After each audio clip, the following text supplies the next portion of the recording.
किशनगंज में इफ्तिताह से पहले ही करोड़ों की लागत से बना पुल बह गया।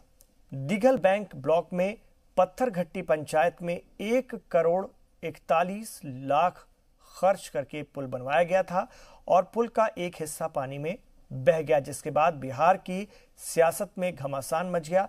अपोजिशन की जमात सरकार को कोस रही है, जबकि सरकार अपना बचाव करती नजर आती है।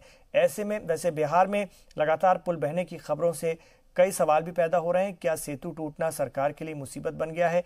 क्या इंतखाबी साल में पुल का बहना सरकार पर भारी पड़ेगा? क्या तरक्याती कामों में हो रही बदउनवानी गुनहगारों तक पहुंच पाएगी? पुलिस क्या गुनहगारों को सजा मिल पाएगी? ये कई सवाल हैं।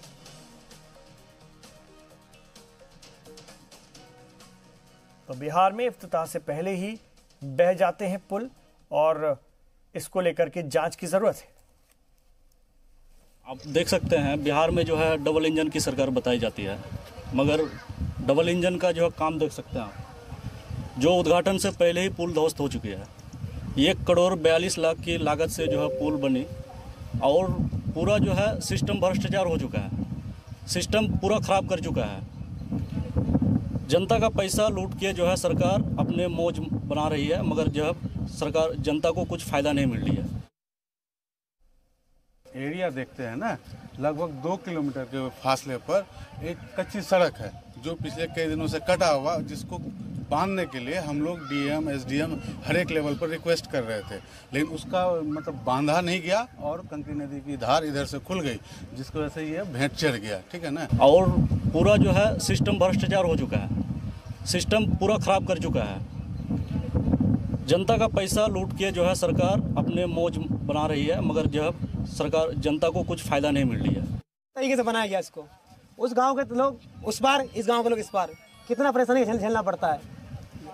कम से कम इधर 70-80 गांव है, घर है इधर हर किसी का। बहुत मुश्किल से पुल पास हुआ, हड़ताल उड़ताल यानी बहुत कुछ करने के बाद ये पुल पास हुआ। उसके बाद बना भी, बनने के बाद ठेकेदार को भी नहीं मालूम था, इंजीनियर को नहीं मालूम था कि वहाँ नदी का कनेक्शन हो रहा है इससे। वजह यही है कि मतलब ये अचानक जो बाढ़ जो आ गया है, पानी बहुत जो छोड़ दिया है, और उस साइड में जो अभी मैं वो साइड पे जा रहा हूँ, तो साइड पे जाने के बाद ही कुछ बोल पाऊँगा वहाँ।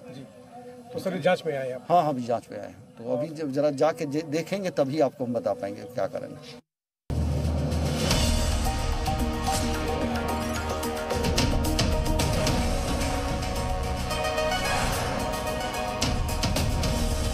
जी सलाम, हिंदुस्तान की उम्मीद।